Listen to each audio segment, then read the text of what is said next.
The carriage wheels clattered against the frozen cobblestones of London as Lady Eleanor Ravenshade pressed her gloved hand against the frost-etched window. December had descended upon England with particular cruelty that year, wrapping the city in layers of ice and shadow that seemed to mirror the coldness settling into her own life. 3 months had passed since her husband's death, and each day had brought fresh revelations of the destruction he had left in his wake. The solicitor's office loomed ahead, its windows glowing with lamplight against the gathering dusk. Eleanor drew a breath that felt like shards of glass in her lungs. She had worn her finest mourning dress, black silk with jet beading that caught what little light penetrated the grey afternoon, not out of respect for the dead, but as armour for the battle she knew awaited her inside. Mr. Pemberton rose from behind his mahogany desk as she entered, his expression carefully neutral. He was a man who had perfected the art of delivering devastating news, with the same tone one might use to discuss the weather. "Lady Ravenshade, please, do sit." She remained standing. "The lands in Derbyshire, my father's estate. You summoned me here to discuss their status." "Indeed." Pemberton shuffled papers with deliberate slowness. "I'm afraid the situation is rather more complicated than we initially understood. Your late husband, Lord Ravenshade, accumulated substantial debts before his passing, debts that he secured against various properties." "Those lands were mine before the marriage," Eleanor said, her voice steady despite the tremor beginning in her hands. "They were part of my dowry, held in trust. Legally, Lady Ravenshade, upon marriage, all property becomes your husband's to manage as he sees fit. The trust your father established was circumvented through certain legal mechanisms. Lord Ravenshade pledged the Derbyshire estate as collateral for loans totalling nearly £20,000. The number struck her like a physical blow. £20,000. It might as well have been 20 million. The room tilted slightly, and Eleanor gripped the back of the chair before her. "To whom are these debts owed?" "Various creditors, moneylenders, gentlemen's clubs, certain establishments in less reputable quarters of the city." Pemberton cleared his throat.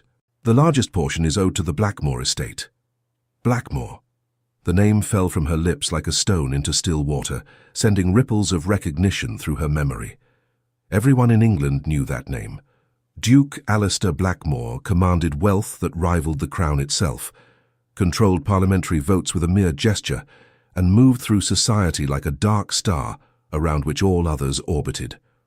"The Duke has acquired most of your late husband's debts," Pemberton continued. "He now holds claim to the Derbyshire property, unless the sum can be repaid in full within 60 days. 60 days. Eleanor's mind raced through calculations she already knew were futile. Her widow's portion barely covered her modest lodgings in London. She had jewellery she could sell, but nothing that would approach such a sum. The Derbyshire estate represented not just property, but her last connection to her father.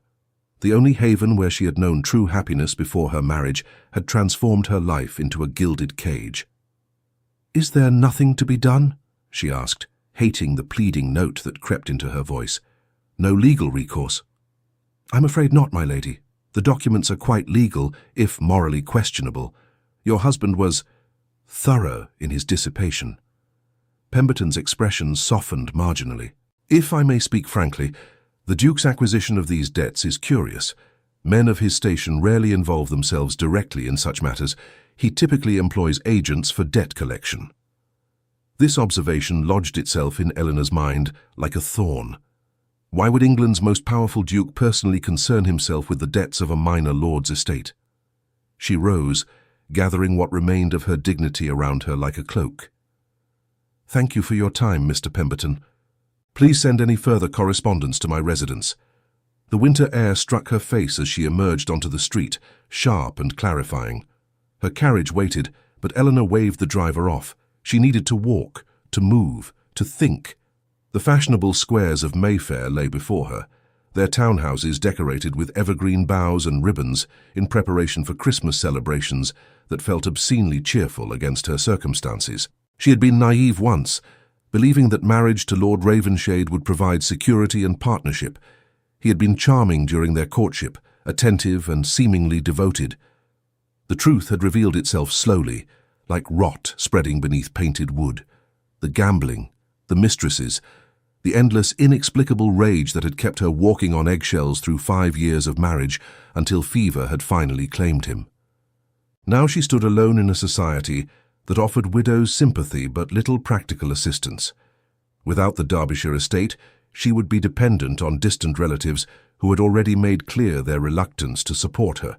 She would become one of those faded women who haunt the edges of society, forever grateful for small kindnesses, her independence and dignity slowly eroding until nothing remained but genteel poverty and regret.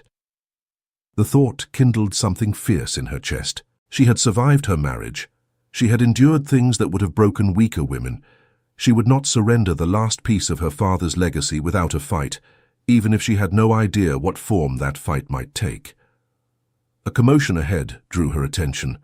A crowd had gathered near the corner of Park Lane, and through the press of bodies, she glimpsed a magnificent black carriage bearing a crest she recognized immediately. A raven and a tower, the Blackmore Arms. The crowd parted as footmen in silver livery cleared a path, and then she saw him. Duke Alistair Blackmore moved through the world as though it had been created specifically for his passage. Tall and broad-shouldered, dressed in black that made him look like a slice of midnight carved from the winter afternoon, he carried himself with the absolute certainty of a man who had never been denied anything he truly wanted. His features were angular and aristocratic, his dark hair swept back from a face that would have been beautiful if not for the hardness in his grey eyes, eyes that seemed to calculate the worth of everything they touched. Those eyes found hers across the crowd. Eleanor felt the moment like a physical impact. The Duke's gaze locked onto her with an intensity that made the noisy street fade into silence.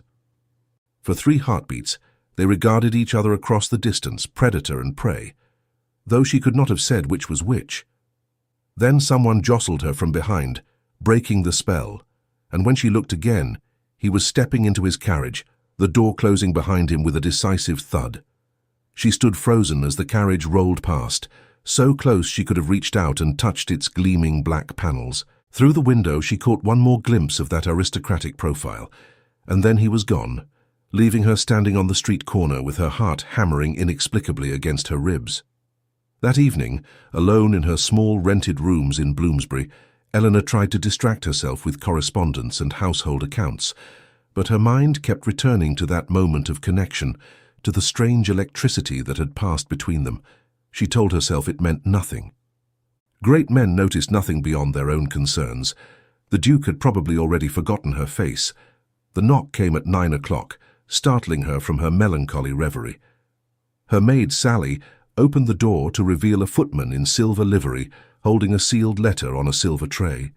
For Lady Ravenshade, from His Grace the Duke of Blackmore. He awaits a reply. Eleanor's hands trembled as she broke the seal. The paper was heavy, expensive, bearing a subtle watermark of the Blackmore crest. The handwriting was bold and decisive, slashing across the page with the confidence of a man accustomed to being obeyed. Lady Ravenshade, I find myself in need of a particular service, and circumstances suggest you are uniquely positioned to provide it. I would like to propose a business arrangement that I believe will prove mutually beneficial. I will call upon you tomorrow at 2 o'clock to discuss the matter in person. I trust this time is convenient. Blackmore. No pleasantries, no explanation, just the assumption that she would be available, that she would comply. Eleanor read the letter 3 times, searching for hidden meanings between the stark sentences. A business arrangement, mutually beneficial. The words felt simultaneously promising and dangerous. She looked up at the waiting footman. Please inform His Grace that I will receive him at 2 o'clock. After the footman departed, Eleanor moved to her window, staring out at the London night. Gas lamps flickered in the darkness like trapped stars. Somewhere out there, the Duke of Blackmore sat in his grand mansion, manipulating the lives of lesser beings like pieces on a chessboard. And tomorrow, she would discover what move he intended to make with her. Sleep eluded her that night. She lay in her narrow bed, listening to the sounds of the city. Carriages rattling past, distant voices, the eternal heartbeat of London that never truly slept. Questions circled through her mind like restless birds. What could the Duke possibly want from her? Why had he acquired her husband's debts? What service could a powerless widow provide to a man who commanded the attention of Parliament and the Crown? By morning she had exhausted herself with speculation and achieved no answers. Sally helped her dress with special care, choosing a day dress of deep purple, half mourning, acknowledging her widowhood, but suggesting she was emerging from the deepest grief. Her dark hair was arranged in a simple style that emphasized her fine features, and she wore her mother's pearls at her throat. If she was to negotiate with England's most powerful duke, she would meet him as an equal, at least in appearance. The day crawled by with agonizing slowness. Eleanor tried to read, to sew, to occupy herself with mundane tasks, but her attention scattered like leaves in wind. At 1:30 she positioned herself in her small drawing room, arranging herself in a chair that faced the door, composing her features into an expression of calm interest she did not feel. At precisely 2 o'clock, the knock came. Sally ushered the Duke into the room, and suddenly the modest space felt absurdly small, overwhelmed by his presence. He filled the doorway, his greatcoat still bearing traces of the cold outside, his grey eyes scanning the room with the same calculating intensity she remembered from the street. "Lady Ravenshade." He bowed with perfect courtesy, but there was something predatory in the gesture, as though he were a wolf observing the social niceties before closing in for the kill. "Your Grace." She remained seated, gesturing to the chair opposite. "Please." He settled into the chair with a grace surprising in a man of his size, declining tea with a slight gesture. For a moment they regarded each other in silence, and Eleanor understood that this was a test. He was waiting to see if she would fill the silence with nervous chatter, if she would betray weakness. She waited. A hint of something, amusement, approval, flickered in his eyes. "I will be direct, Lady Ravenshade. I am in possession of debts that give me claim to the Derbyshire property you inherited from your father. I imagine Mr. Pemberton has explained your situation." "He has."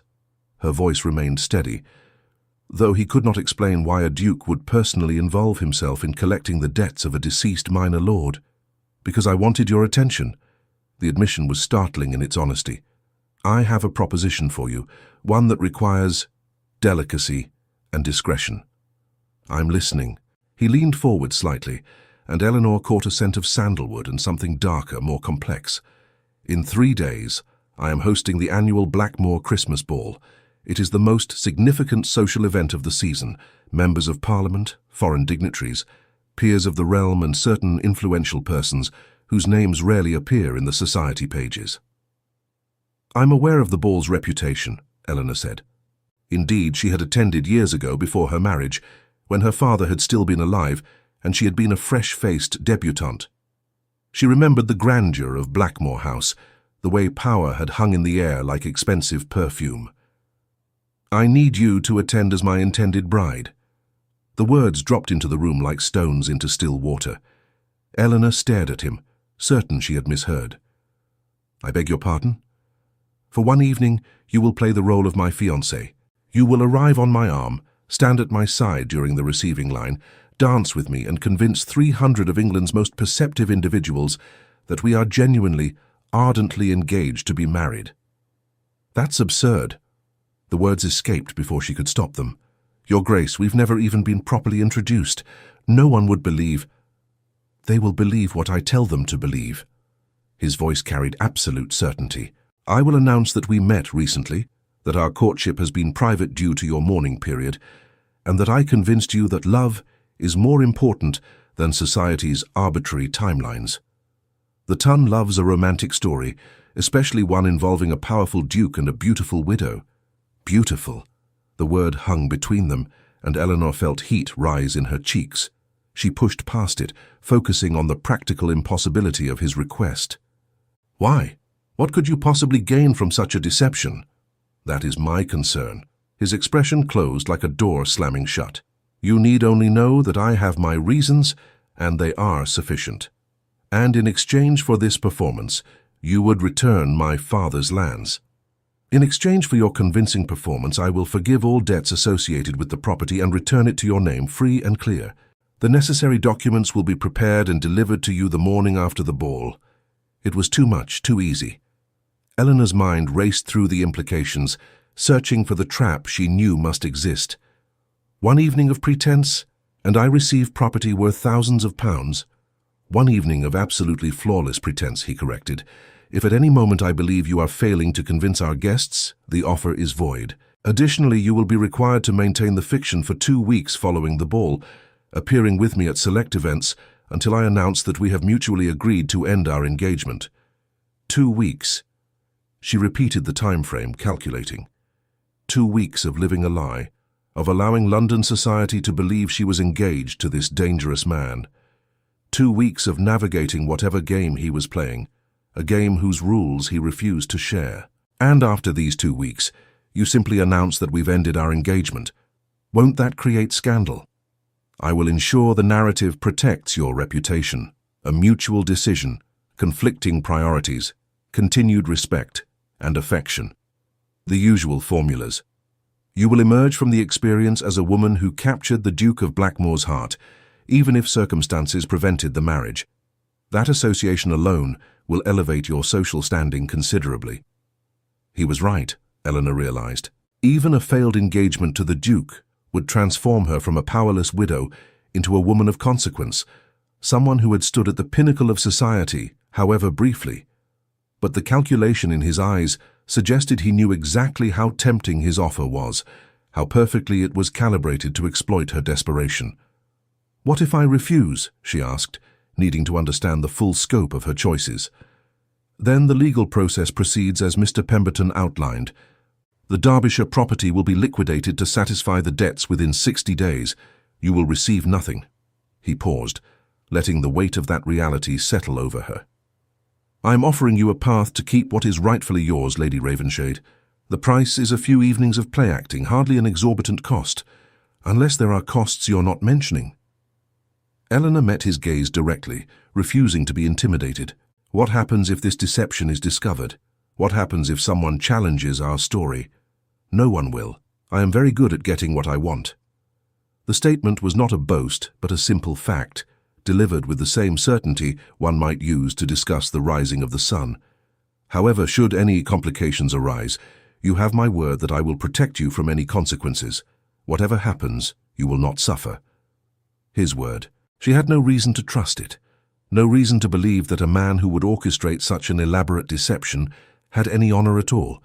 Yet she found herself wanting to believe him, and that impulse frightened her more than anything else about this impossible situation. "I need time to consider," she said finally. "You have until tomorrow evening. Send word to Blackmore House with your decision." He rose, and she stood as well, acutely aware that the top of her head barely reached his shoulder. He looked down at her with an expression she could not quite read. "I hope you will accept, Lady Ravenshade. I think we could accomplish great things together." "You mean you could accomplish whatever mysterious goal you're pursuing, and I would recover my property?" "Precisely." He smiled then, a genuine expression that transformed his severe features into something almost charming. "I appreciate a woman who understands the nature of transactions. So few people do these days." He bowed again and turned toward the door, but stopped with his hand on the frame. "One more thing. The ball has a theme this year, Winter's Enchantment. You'll need an appropriate gown. I'll send my seamstress tomorrow morning. She's discreet and efficient." "I haven't agreed yet," Eleanor protested. "But you will." He looked back at her with absolute confidence. "You're far too intelligent to refuse the best offer you're likely to receive. Good day, Lady Ravenshade." Then he was gone, leaving only the faint scent of sandalwood and the impression that a storm had just passed through her quiet rooms.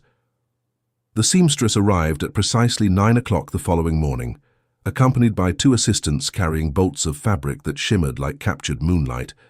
Madame Rousseau was a tiny Frenchwoman whose sharp eyes missed nothing, and she swept through Eleanor's modest rooms with the confidence of someone accustomed to dressing royalty. "His Grace has exquisite taste," she announced, unfurling a length of silver silk that caught the weak winter sunlight and transformed it into something magical. "He selected this fabric himself. Very particular, the Duke. He said it must complement your coloring perfectly." Eleanor stood motionless as the woman's practiced hands measured and pinned, draping fabric across her shoulders and waist with the precision of an artist creating a masterpiece. She had spent the entire night wrestling with the Duke's proposition, turning it over in her mind like a puzzle box, whose solution remained frustratingly out of reach. Every practical consideration pointed toward acceptance. She would be a fool to refuse. Yet something about the intensity in Alistair Blackmore's eyes, the careful way he had crafted his offer, suggested currents running far deeper than he had revealed. "How you are troubled, madam," Madame Rousseau observed, her fingers deftly marking adjustments with chalk. "But you should not be. To catch the eye of such a man, this is remarkable, no?" "We are not actually engaged," Eleanor said, then immediately regretted the admission. The seamstress merely smiled, a knowing expression that suggested she had heard every secret the aristocracy possessed. "Of course not yet, madame. But these things have a way of becoming real, especially when a man like the Duke decides he wants something. I have dressed his mother, his sisters, even the woman he was meant to marry 10 years ago. Never have I seen him take such personal interest in a lady's wardrobe." There was someone he was meant to marry? The question escaped before Eleanor could stop it.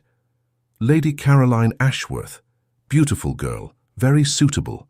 Madame Rousseau's expression grew thoughtful as she adjusted the drape of fabric across Eleanor's shoulders. The engagement was arranged by their families when they were children. Everyone expected them to wed. But something happened. No one quite knows what. And the Duke broke the engagement 3 days before the wedding. Lady Caroline married a French count and moved to Paris. The Duke has remained unmarried ever since. The revelation lodged itself in Eleanor's mind like a splinter. A broken engagement, a decade of remaining unmarried despite the pressure that must exist for a man of his station to produce an heir. What could have happened to make him walk away from a carefully arranged match? And what did it mean that he was now asking her to play the role of his fiancée? "Turn, please," Madame Rousseau commanded, and Eleanor rotated slowly, her reflection fragmenting across the trio of mirrors the assistants had positioned around her. The woman she saw looked unfamiliar, not the grieving widow or the desperate supplicant, but someone else entirely, someone who might conceivably stand beside a duke and appear to belong there. "The gown will be ready by tomorrow evening," Madame Rousseau announced with satisfaction. "You will be magnificent, madam. His Grace will not be able to take his eyes from you." After the seamstress departed, Eleanor sat at her writing desk, a blank piece of paper before her and a pen in her hand. She needed to send her answer to Blackmore House, accept or refuse, reclaim her father's legacy or surrender to the slow erosion of poverty and dependence. The decision should have been simple, yet her hand remained frozen above the paper. A knock interrupted her paralysis. Sally entered carrying a calling card on a silver tray. "Lady Pemberton requests a visit, ma'am. Shall I tell her you're not receiving?"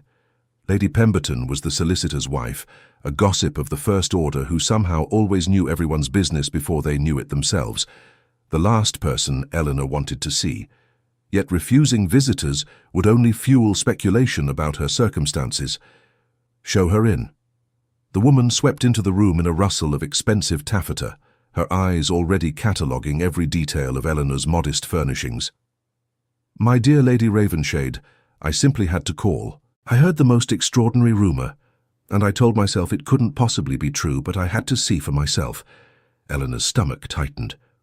"What rumour would that be?" "That you were seen speaking with the Duke of Blackmore yesterday afternoon, on Park Lane of all places. And then," Lady Pemberton leaned forward conspiratorially, "his carriage was observed outside your residence for nearly half an hour. My dear, the speculation is absolutely rampant. So quickly." The machinery of society gossip moved with terrifying efficiency. Eleanor forced herself to remain calm, to show nothing. "The Duke came to discuss a business matter related to my late husband's estate. Nothing more." "Business?" Lady Pemberton's tone suggested she believed no such thing. "How very modern. Though I must say the Duke has been looking rather purposeful lately. My husband mentioned that His Grace has been consolidating various political alliances, calling in favours, positioning himself for something significant. Parliament reconvenes in January, you know, and there are whispers of major legislation that could reshape trade agreements with the continent." The information slid into place like another piece of the puzzle Eleanor was trying to solve. Political manoeuvring, alliances and positioning. A ball that brought together the most powerful people in England, and a fake engagement that would serve some purpose the Duke refused to explain. What role could she possibly play in whatever scheme he was orchestrating? "I'm sure I wouldn't know anything about parliamentary matters," Eleanor said carefully. "Of course not, dear." Lady Pemberton rose, her mission of extracting information clearly unsuccessful. "But do be careful. The Duke is a man of considerable power, and some say considerable ruthlessness. Whatever business you have with him, protect yourself. Men of that station rarely concern themselves with the welfare of those beneath them." After the woman left, Eleanor returned to her desk. The warning echoed in her mind, mixing with Madame Rousseau's observations and her own instincts. She thought of Alistair Blackmore's eyes, the way they had calculated her worth in that first glance. She was not naive enough to believe he cared about her welfare or felt any genuine attraction. She was a tool, carefully selected for some specific purpose. But perhaps tools could have purposes of their own. She dipped her pen in ink and wrote with swift, decisive strokes. "Your Grace, I accept your proposition with the following conditions. First, I require a written contract specifying the exact terms of our arrangement and the timeline for the property transfer. Second, I must be informed of any situations at the ball where my performance will be particularly scrutinized. Third, should circumstances arise that deviate significantly from what you've described, I reserve the right to end the arrangement immediately. If these terms are acceptable, I await further instructions. E. Ravenshade." She sealed the letter before she could reconsider, summoned Sally to deliver it to Blackmore House, and then paced her small drawing room like a caged animal. What had she just committed herself to? What game was she now part of? The reply arrived within 2 hours. The Duke's handwriting was even more forceful than before, as though he had pressed the pen into the paper with particular intensity. "Lady Ravenshade, your conditions are acceptable. A contract will be delivered this evening. As for situations requiring particular attention, be prepared to convince Lord Halifax that our engagement is genuine. He is perhaps the most perceptive man in England, and the greatest obstacle to certain plans I have in motion. If he believes our connection is real, everyone else will follow. A carriage will collect you tomorrow at 7 o'clock. Wear the gown Madame Rousseau is creating and the jewellery that will be delivered with this letter. We will arrive at the ball together, as a newly engaged couple should. One more thing. When we dance, follow my lead in all things. Trust me, even when you don't understand, especially then." A. The use of his initial rather than his title felt oddly intimate, and Eleanor found herself staring at that single letter as though it might reveal secrets. The package that accompanied his note contained a velvet box holding a necklace of diamonds and sapphires that must have cost more than her entire year's income. The stones caught the lamplight and threw fractured rainbows across her walls, beautiful and cold. She lifted the necklace from its velvet bed, feeling the weight of it in her hands. This was real. Tomorrow night she would enter Blackmore House on the Duke's arm, wearing jewels that proclaimed her his intended bride, and perform for an audience of England's elite. The enormity of it struck her suddenly, and she had to sit down, her breath coming in shallow gasps. What if she failed? What if Lord Halifax saw through the deception immediately?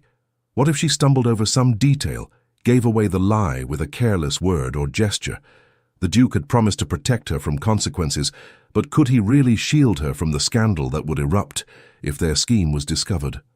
The contract arrived that evening, delivered by a lawyer so discreet he barely made eye contact. The terms were exactly as the Duke had specified: perform convincingly for one evening and select subsequent events over 2 weeks, and the Derbyshire property would be transferred to her name, free of all encumbrances. There was even a clause stating that should the arrangement end early due to circumstances beyond her control, she would receive a financial settlement sufficient to maintain her independence. He had thought of everything.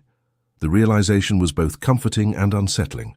Alistair Blackmore was a man who left nothing to chance, who anticipated every contingency. What did that say about his character? And what did it mean for her that she was now bound to him by contract and conspiracy? Eleanor signed her name with a steady hand, witnessed by the lawyer, and watched him depart with the document that now legally obligated her to deceive London society. She had crossed a threshold, and there was no returning to the woman she had been before. The following day passed in a blur of preparation. Madame Rousseau returned with the completed gown, and when Eleanor saw it, she understood why the Duke had taken such personal interest in its creation. The silver silk seemed to shift between moonlight and starlight with every movement. The bodice fitted to perfection and embroidered with tiny crystals that echoed the brilliance of the sapphire necklace. It was a gown designed to make heads turn, to announce that the woman wearing it was someone of significance. "You look like a duchess already," Sally whispered, as she helped Eleanor into the gown that evening. The maid's eyes were bright with tears. "Your father would be so proud." The mention of her father sent a pang through Eleanor's chest. Would he be proud, or would he be horrified that his daughter was selling herself, even temporarily, to reclaim what should have been hers by right? But her father was 5 years in his grave, beyond judgment or disappointment, and she was alone in a world that offered women precious few paths to independence. At precisely 7 o'clock, the Blackmore carriage arrived. It was even more magnificent than she remembered, black lacquered wood with silver fittings, the ducal crest emblazoned on the door, 4 matched black horses stamping in the cold. A footman handed her inside, and she settled onto cushions of midnight blue velvet, her heart hammering against her ribs. The door opened again, and Alistair Blackmore entered the carriage with that same predatory grace she remembered. He was dressed in formal black evening wear that emphasized the breadth of his shoulders and the lean power of his frame. Diamond studs glinted at his cuffs and throat, subtle displays of wealth that didn't need to announce themselves loudly. He took the seat opposite her, and for a long moment he simply looked at her. "Magnificent," he said finally, and there was something in his voice that made her shiver. "Madame Rousseau has outdone herself." "The gown is beautiful," Eleanor managed, acutely aware of how small the carriage felt with both of them inside it. "I wasn't speaking of the gown." His eyes held hers, and she saw something flicker in their depths, appreciation, calculation, and something else she couldn't quite identify. "Though it is indeed spectacular. Are you ready for this, Lady Ravenshade?" "I signed your contract. I'm here. Whether I'm ready is perhaps irrelevant at this point." A smile touched his lips. "Honest. Good. I need you sharp tonight, not simpering. Remember, Lord Halifax will be watching. He's a man who has made his fortune reading people, understanding their motivations and weaknesses. He will look for any crack in our story." "Then perhaps you should tell me more about this story we're supposed to be telling," Eleanor suggested. "How did we meet? When did you propose? What made you suddenly decide to marry after a decade of avoiding it?" The carriage began to move, rolling through the London streets toward Mayfair and the grand townhouse that would serve as the stage for their performance. Alistair leaned back, his expression thoughtful. "We met 6 weeks ago at a poetry reading hosted by Lady Ashford. You were in the back of the room, and I noticed you because you were the only person actually listening to the appalling verse being recited. Everyone else was busy with social posturing." "I do enjoy poetry," Eleanor said, surprised by the detail. "I know. It's in the report my investigator compiled about you." He said it casually, as though having her investigated was the most natural thing in the world. "I asked you to walk with me in Lady Ashford's garden, and we discovered a shared love of Wordsworth and a mutual disdain for society's more ridiculous conventions. We began meeting quietly. Your mourning period made public courtship inappropriate, and I fell in love with your intelligence and independence." "How romantic," Eleanor said dryly. "Romance is what we're selling tonight. As for why I've remained unmarried, the story is that I was waiting for a woman who wanted me for myself, not my title or wealth. You, having married once for duty and suffered for it, understand that desire. We recognized something real in each other." The narrative was surprisingly believable, built on kernels of truth that made the lies easier to swallow. Eleanor studied the man across from her, trying to reconcile the calculating strategist with the romantic figure he was asking her to portray.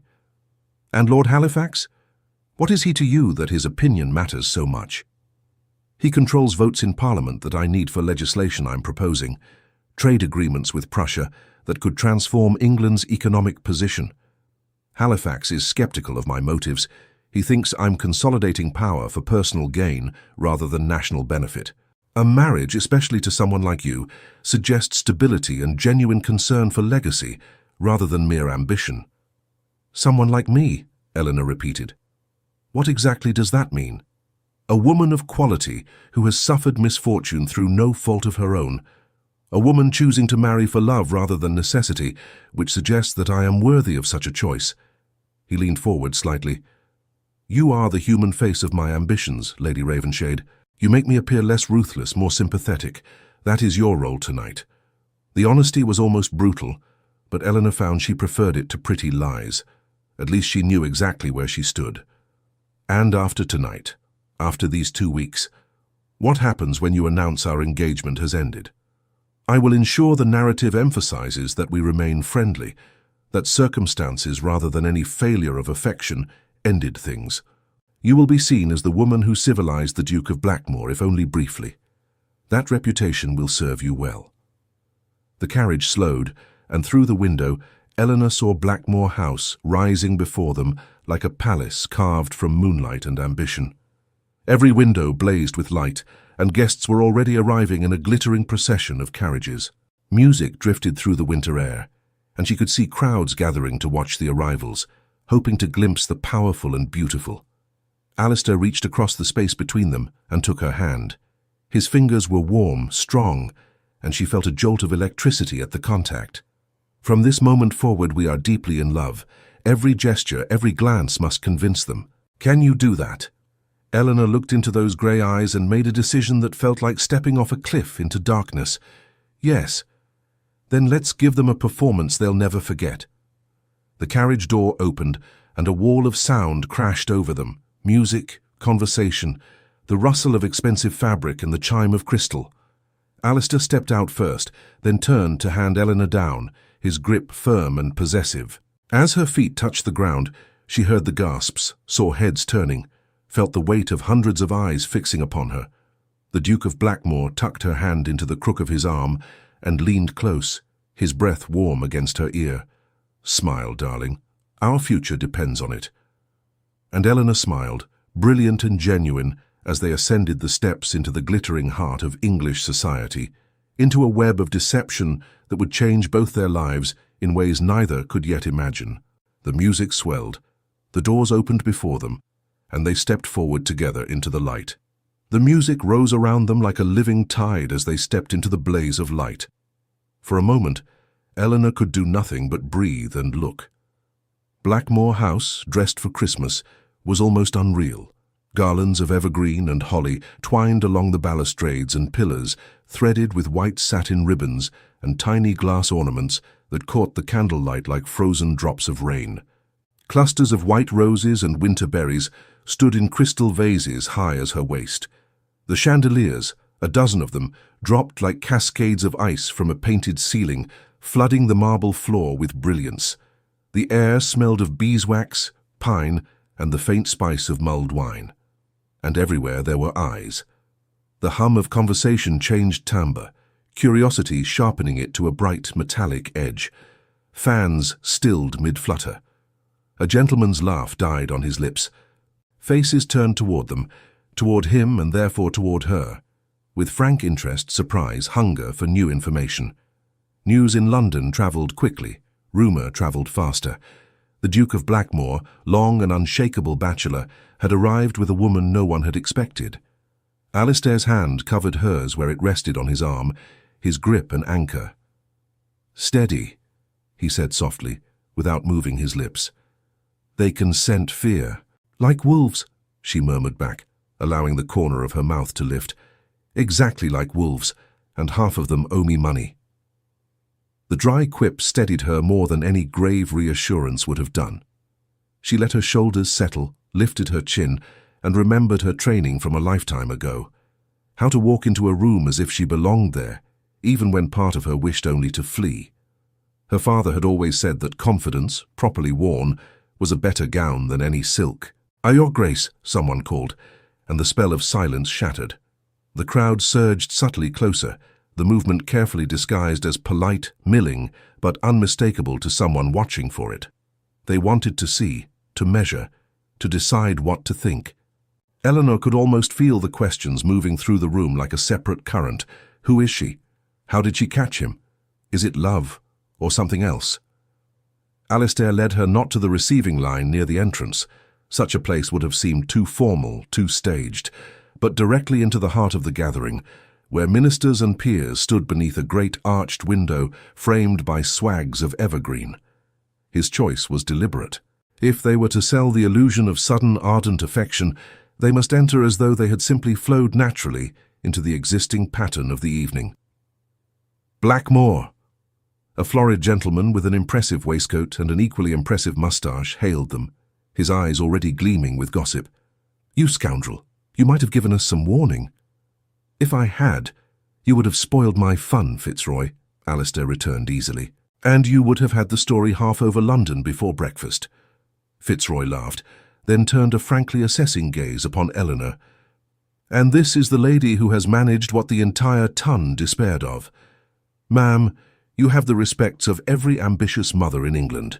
They will be cursing your name for months." Alistair's hand tightened for a fraction of a second on her arm. Eleanor let herself laugh lightly, as if delighted rather than intimidated. "Then perhaps it is best I remain behind Blackmore for protection," she answered. "I doubt I could withstand the force of their combined displeasure." Fitzroy's eyes warmed with approval. "Quick-witted. I see why he broke form for you. My dear, allow me to present—" The introductions began, and soon Eleanor was caught in a whirl of names, titles, and carefully modulated responses. Alistair did not leave her side. He presented her as if there were no question she belonged beside him. "My fiancée, Lady Eleanor Ravenshade." The word fiancée rolled off his tongue with such ease that she had to remind herself, again and again, that it was a lie. Yet every time he spoke it, heads tilted, expressions shifted, calculations altered. She could see it happening, almost as if the air itself changed around them. Men who had feared Blackmore's single-minded ambition suddenly saw him as a man with personal stakes, someone who might value peace over conflict because he now had someone to protect. Women whose gossip wielded social power evaluated Eleanor's dress, her bearing, her smile, and decided whether to embrace or undermine her. Old acquaintances of her father blinked in surprise and revised their opinions of the impoverished Ravenshade widow. And above it all, like a shadow moving beneath the surface of still water, she felt the presence of Lord Halifax somewhere in the room, watching. They encountered him sooner than she expected. He was near one of the towering windows, speaking quietly with two younger men whose posture suggested both respect and wariness. When he saw Blackmore approaching, Halifax dismissed his companions with a look. They melted away. "Your Grace." There was a certain grave courtesy in Halifax's bow that he did not extend to everyone. "And this is—" "My fiancée," Alistair said, "Lady Eleanor Ravenshade. Eleanor, this is Lord Halifax, who kindly keeps the Empire from collapsing under the weight of its own accounts." Halifax's gaze moved to her face and stayed there, cool, sharp, searching. "Lady Ravenshade, I knew your father. He would be intrigued by this development." Eleanor inclined her head. "I like to think he would also be pleased, my lord. He held your lordship in very high esteem." "Your father held almost everyone in high esteem," Halifax said dryly. "It was his most endearing flaw. Tell me," his eyes narrowed just a fraction, "when did you decide you could trust Duke Blackmore with your future? The rest of us have not yet come to that conclusion." There it was, the first test, delivered with the bluntness of a man who had long ago ceased to bother with soft words. Eleanor felt the weight of the question pressing against her like a physical thing. She could not afford to recite rehearsed lines. He would hear the falseness in an instant. She reached instead for the only shield that had ever truly served her, the truth, crafted carefully. "Trust did not come quickly," she said. "My late husband was very charming, Lord Halifax. He was also very good at lying. I have learned to value plain speech more than pretty words." She let her gaze slide briefly toward Alistair, as though including him in a memory. "His Grace was the first man of power I have met who did not attempt to disguise his ambitions or his flaws. He offered me a bargain with every sharp edge visible. That kind of honesty is rare. I decided I would rather bind my future to a man whose weapons I can see than to one who hides them." For a heartbeat, there was silence. Then Halifax's mouth lifted, not quite into a smile, but into something thoughtful. "A dangerous philosophy, but not a foolish one. And you," his eyes went to Alistair, "found this woman how?"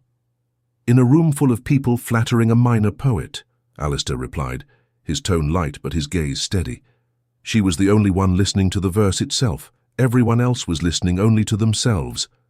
Halifax huffed, the sound more amused than skeptical. "Very well.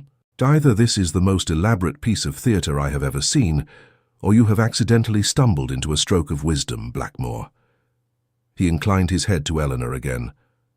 "My lady, if you are half as ruthless in protecting his conscience as he is in protecting his interests, the Empire may survive after all."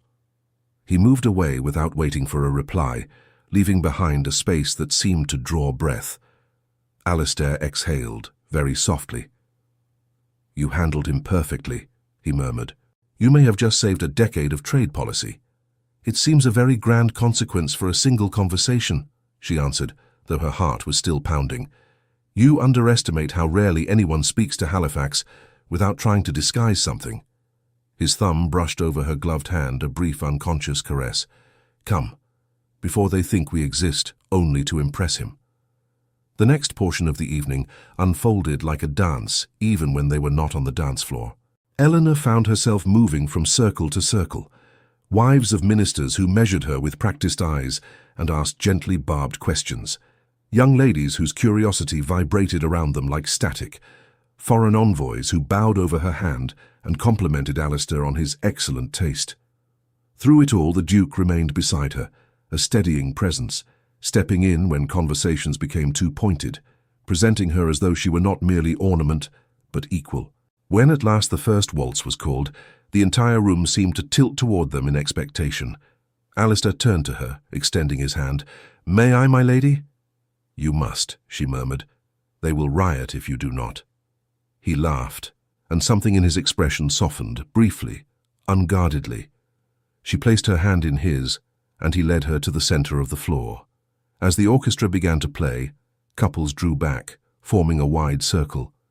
The Duke of Blackmore and his unknown bride-to-be would have the opening of the dance. The first notes of the waltz rose like a breath held too long. Alistair's hand settled at her waist. The touch was firm, warm through the thin barrier of silk. His other hand cradled hers. For a single heartbeat they stood completely still, eyes locked. Everything else in the room dimmed to a blur at the edges of her vision. "Trust me," he said for the second time that night, "and breathe." She obeyed. They moved. He was an excellent dancer. That she had expected. What she had not expected was how effortless he made it to follow him. He shaped her path with the slightest pressure of his palm, turning them through the crowded floor in smooth arcs that made her gown flare like liquid silver around her ankles. The chandeliers blurred into streaks of light above them. Her pulse settled into the rhythm of the music, into the rise and fall of their steps. "You're staring at me again," she said quietly, aware of his gaze. "I'm supposed to be unable to look away," he replied. "It happens to be convenient that I find it easy." The admission sent a tiny shock through her, as if someone had plucked an invisible string inside her chest. Around them, she could hear fragments of whispered commentary, broken off by laughter and the occasional delighted little gasp. Their audience was enraptured by the spectacle. The most powerful duke in England, moving with a woman whose history had not prepared her for such a stage, yet who seemed to belong there as naturally as breathing. The dance ended to a soft swell of applause. Alistair bowed over her hand, allowing his lips to brush her knuckles in a gesture so intimate it nearly stole her breath. "You were perfect," he said, just loud enough for her ears alone. "Shall we give them more to talk about?" The rest of the evening became a blur of impressions. Candlelight, the clink of crystal, the murmur of low voices in alcoves where political futures were being negotiated. Eleanor played her part with a focus that surprised even herself. She laughed when appropriate, met questions with poised answers that revealed enough, but never too much, and allowed herself to look at Alistair with open warmth whenever she felt scrutiny upon her. And always, his hand found hers, or settled at the small of her back, or touched her elbow in passing.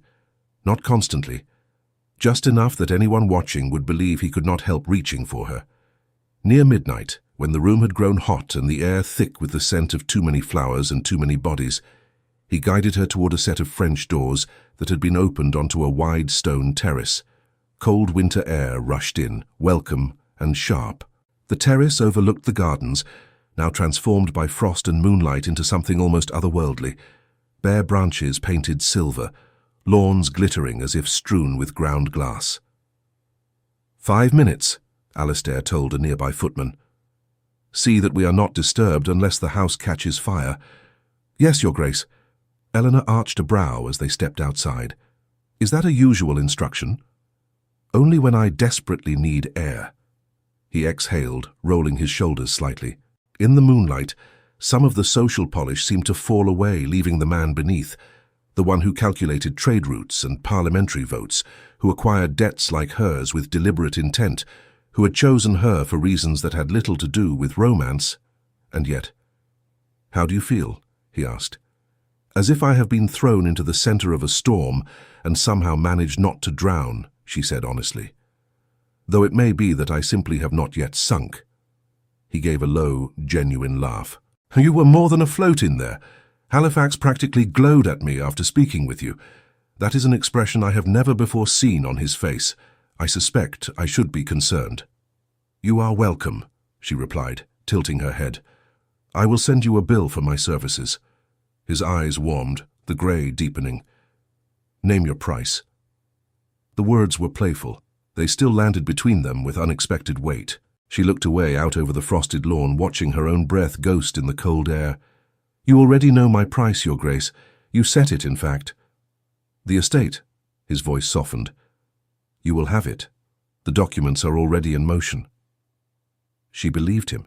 That perhaps was the most dangerous part of all. Silence fell, not uncomfortable, but taut with things unsaid. Somewhere behind them, the orchestra began a new tune. Laughter drifted through the open doors, muffled by the distance. "You were right," she said after a moment. "It is easy to sell them this story. They see what they wish to see, and the rest they supply themselves." He stepped closer, not touching her, but near enough that she felt his warmth against the winter chill. "And what do you see, Eleanor?" The sound of her name in his mouth, without title, without distance, sent another small jolt through her. She kept her gaze on the garden. "I see a man who has convinced the world he feels something he does not. And I see a woman who promised herself she would never again be drawn in by anything resembling affection, and who is dangerously aware that she might be failing at that promise." He was quiet for a long beat. The only sounds were the distant music and the faint clink of glass. "At the start," he said at last, "I chose you because you were useful. You had the right history, the right reputation, and the right desperation.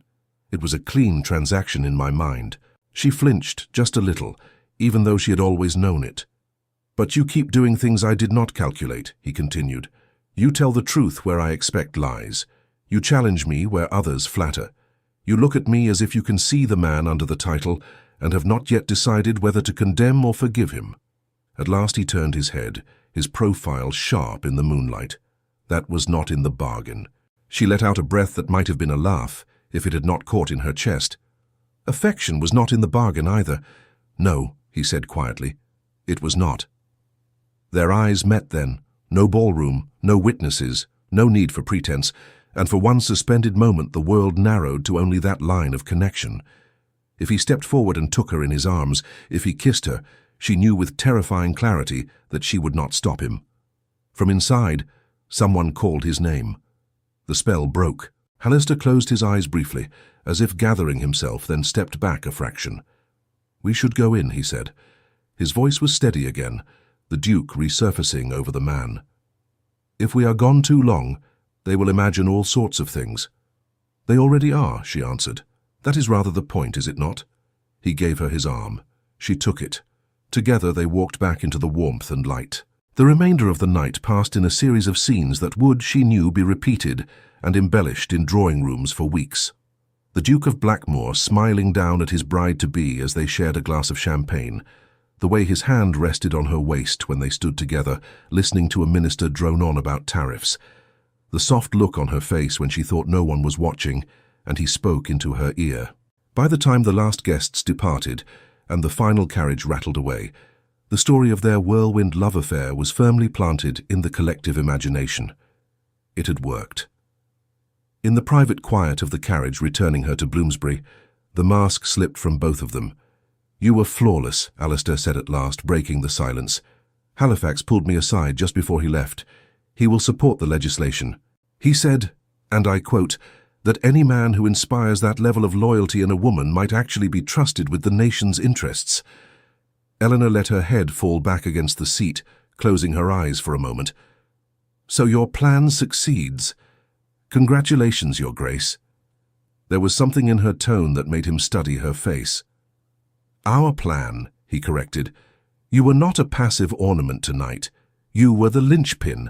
And in 2 weeks," she said softly, opening her eyes to meet his, "you will announce that for reasons of mutual affection and respect, we have decided not to marry after all.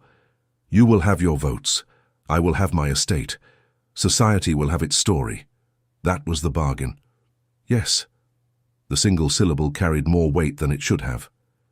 "Then we should both remember it," she said. He did not answer immediately. Outside, London's streets slid past in a blur of lamplight and shadow. "When the documents are delivered," he said finally, "there will also be a sum set aside for you. A settlement of sorts. Consider it payment for services rendered." A flicker of anger sparked in her chest, unexpected and hot. "You have already paid me," she said. "I am not one of your transactions to be bought off and filed neatly away in an account book." His jaw tightened. "That was not my intention." "No?" She held his gaze. "Then what was?" He opened his mouth, then closed it again as if the words he wished to say, and the words he could permit himself to say, were in conflict. At last he said only, "I did not want you to be vulnerable. Even with the estate there will be costs, repairs, staff. I thought that you could fix it," she finished quietly, "as you fix everything, with money and strategy." "Yes." Some of the anger melted. It was replaced by something more complicated, softer. "You forget that I am not your Parliament, Your Grace. I am not a ledger to be balanced." She looked down at her hands, still gloved, resting in her lap. "You have given me back my father's lands. That is enough. More than enough." They rode the rest of the way in silence, not quite comfortable, not quite strained. When the carriage stopped before her modest building, he descended first, then turned to hand her down as he had hours before. Dawn was just beginning to grey the sky, London's rooftops etched in cold light. He did not release her hand at once. 2 weeks, he said quietly. "Then we pretend to untangle our lives again." "Yes." Her voice was barely above a whisper. "Tell me, Eleanor." He stopped, shook his head as if abandoning the question. "No, it is nothing." She, for once, did not press. Some answers, she suspected, would only hurt to hear. "Good night, Your Grace," she said instead. "Thank you for the evening." He looked at her as though committing her to memory. The silver gown, the pale throat bare now of sapphires, the shadows under her eyes from exhaustion, and too many emotions in too few hours. Then he bent, very properly, and brushed his lips over her gloved fingers. "Good night, Lady Ravenshade." She climbed the steps alone. Inside, in the narrow bed that bore no resemblance to the grand four-posters of houses like his, Eleanor lay awake long after the city began to stir. She had entered into a bargain to save her future, convincing herself she could keep her heart out of the transaction.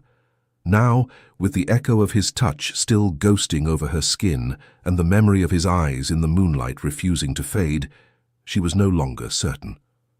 At Blackmore House, in a study that smelled of smoke and paper and strategy, Alistair sat before a dying fire, a glass of untouched brandy in his hand. The ball had been a triumph by every measurable standard. Halifax was on his side. His position in Parliament was strengthened. The pieces on his invisible board were exactly where he had wanted them, and yet, whenever he closed his eyes, he did not see ledgers or maps or the gleam of chandeliers.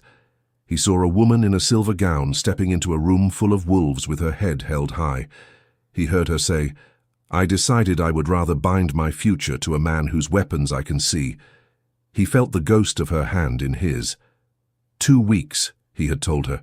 It had seemed, when he made the bargain, like a finite thing, a window of time bounded by clear terms. Now, with the fire collapsing into ash and the first light of morning creeping under the curtains, It felt instead like a fuse burning towards something he could not yet name. He set the untouched brandy aside and pressed his fingers to his temples. The smartest thing he could do now, the safest, the most strategic, would be to keep his distance, except where their performance demanded otherwise. To remember that he had chosen her as a symbol, a tool and nothing more. To let the fiction of love play out exactly as planned, then end it with the tidy grace of a contract fulfilled. It was, he thought grimly, very unfortunate that his heart had never shown much respect for strategy. And somewhere in the cold quiet between one heartbeat and the next, both of them, alone in their separate houses, staring into uncertain futures, understood the same perilous truth.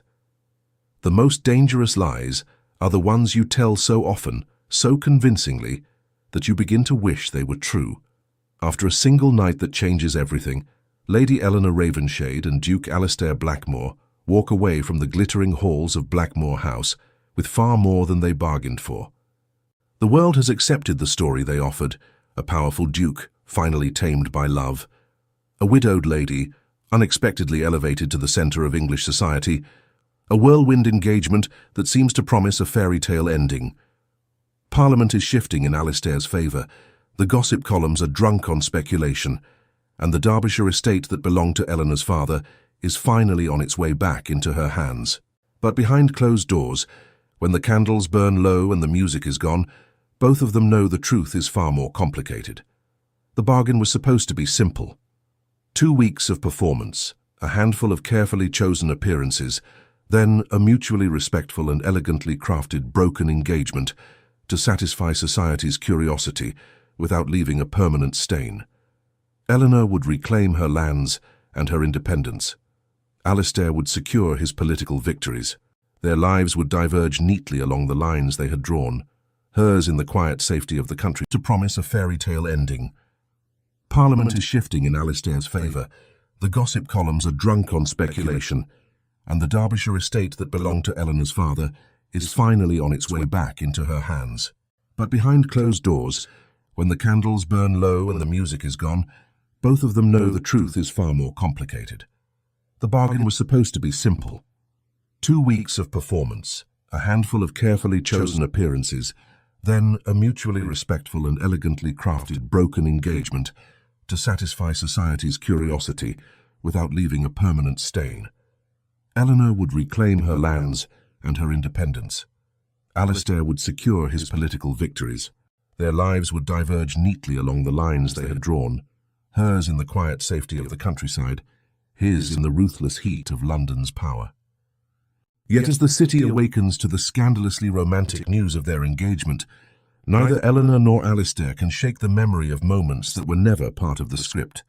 Her honesty cutting through the armour he has worn for years, his steadiness anchoring her in rooms that would have once devoured her, the way their eyes met on a winter terrace and said far more than prudence allowed. In the days that follow, the performance continues. There are dinners to attend, where Eleanor sits at Alistair's right hand and watches him negotiate with ministers, who now view him through a softer lens. There are charity calls and Christmas visits, church services, and tightly curated social occasions, all designed to reinforce the image of a couple bound not by convenience, but by feeling. Each outing forces them closer, pushing them into shared carriages, whispered asides, private jokes that begin as strategy and slowly become something else. Eleanor, who once believed she could step cleanly in and out of this world, finds it increasingly difficult to separate role from reality. In Blackmore House, she sees glimpses of the man behind the Duke, a brother worried for his sister's futures, a son still haunted by the cold marriage that shaped his views on love, a strategist whose ambitions genuinely reach beyond his own gain. She discovers that the powerful, ruthless figure the world fears also sits up too late over maps and reports, chasing a vision of an England stronger and more stable than the one he inherited. At the same time, she must reckon with what it means to step back into a life of her own. Plans for the Derbyshire estate begin to arrive, documents, inventories, letters from stewards who never expected her to be truly in control. She must decide what to repair, whom to dismiss, how to reclaim a place that holds both her fondest memories and her deepest fears of being trapped again in a house that is hers only in name. The future, for the first time in years, is not a void. It is a landscape she must consciously design. For Alistair, the danger is subtler and more insidious. He is a man who has built his life on calculation, on seeing 3 moves ahead where others see only 1. Yet no matter how he tries to treat this engagement as just another instrument in his arsenal, his thoughts betray him. He finds himself listening for her laughter at the far end of a salon. He catches himself remembering the exact way she lifts her chin when she's bracing to face judgment. He begins to weigh not just votes and trade routes, but the look in her eyes when she hears him described as ruthless. As the end of their agreed-upon 2 weeks approaches, pressure mounts from every side. Society wants a wedding date. Newspapers hint at the great love story of the season. Political allies begin to talk of the stabilizing effect a duchess might have on a duke's more controversial projects. Even Eleanor's future in Derbyshire becomes entangled. Local gentry write curious letters, suddenly eager to curry favour with the woman who might yet become one of the highest-ranking ladies in the land. Then come the complications neither of them anticipated. A creditor from Eleanor's past resurfaces. Suspicious of how neatly the Ravenshire debts have vanished, a political rival decides the engagement is too convenient, too well-timed, and begins to dig for proof that it is exactly what it appears to be, a beautiful lie. Old adversaries of Blackmore see an opportunity in questioning Eleanor's motives, insinuating that she is a grasping widow who has set her sights on the richest prize in England. Whispers begin to circulate that if the engagement collapses, it will not be mutual. It will be because she has somehow failed to be worthy of him. Faced with these attacks, Eleanor must decide how far she is willing to go to protect her own name and the fragile respect she has earned. Does she retreat to Derbyshire early, sacrificing pride for safety? Does she stand her ground in London and risk becoming a scandal instead of a curiosity? Or does she demand that Alistair step fully into the story they created and defend her as if their engagement were not temporary at all? Alistair, in turn, must confront the cost of the path he has chosen. To admit publicly that the engagement was a ploy would destroy not only her reputation, but his own credibility. A man who would use a woman so cynically is a man whose motives can never again be trusted. To end the engagement quietly, as planned, will now look less like a gentle parting and more like rejection, and to maintain the fiction, perhaps even turn it into truth, requires him to accept a vulnerability he has spent his entire adult life avoiding. The Duke, who believed he could control every outcome, suddenly faces the one arena where power, money, and influence offer no guarantees: the human heart. Beyond London, the Derbyshire estate waits like an unanswered question. It represents everything Eleanor thought she wanted: independence, stability, a place that is hers alone. Yet the more she steps into her role at Alistair's side, the more complicated that vision becomes. She begins to see that independence is not only a matter of land and income, but of choosing where and with whom she will build her life. Will she retreat to the quiet of the countryside, closing the door on a world that nearly destroyed her once before? Or will she claim a new kind of strength, one that allows her to stand in the brutal light of London's attention without losing herself? In the end, both Eleanor and Alistair will have to answer questions they never included in their original bargain. What does it mean to truly protect someone, to shield them from risk, or to stand beside them as they face it? Is love a weakness that makes them vulnerable, or a force potent enough to reshape the very power structures they have been navigating alone? And if the lie they crafted has become the truest thing either of them has ever known, do they have the courage to admit it, to each other, and to a society that believes it already knows their story? This is not simply a tale of a duke and a lady, playing at being in love for the sake of politics. It is the story of what happens after the curtain falls on the first act, when the lights dim, the costumes come off, and two people are left alone with the roles they played and the feelings they can no longer dismiss. As Christmas fades into the new year and the 2-week deadline draws near, Eleanor and Alistair must decide whether to cling to the safe, well-drawn lines of their original pact, or risk everything: reputation, influence, even the estates and legislation they fought for the uncharted, perilous possibility of a life lived together, not as actors on a stage, but as partners in truth. Thank you so much for staying with Eleanor and the Duke of Blackmore until the end of this story. Your time, your imagination, and your heart mean everything to keeping this world of historical romance alive. If this story touched you in any way, if you recognized a part of yourself in Eleanor's courage, or if you secretly fell a little in love with Alistair along the way, here's a special invitation just for you. Subscribe to the channel so you don't miss the next stories. Leave a comment sharing what you loved most. Eleanor's strength, the Duke's control, the Christmas ball, the dangerous bargain, or that moment when the lie started to feel like the truth. Like the video to let us know you want more intense romances like this one. Turn on notifications so you're always the first to know when a new love story full of intrigue, emotion, and passion arrives. Thank you for listening, for feeling, and for imagining with us. May you always find in stories and in life the kind of love that honors your strength and your courage. See you in the next story.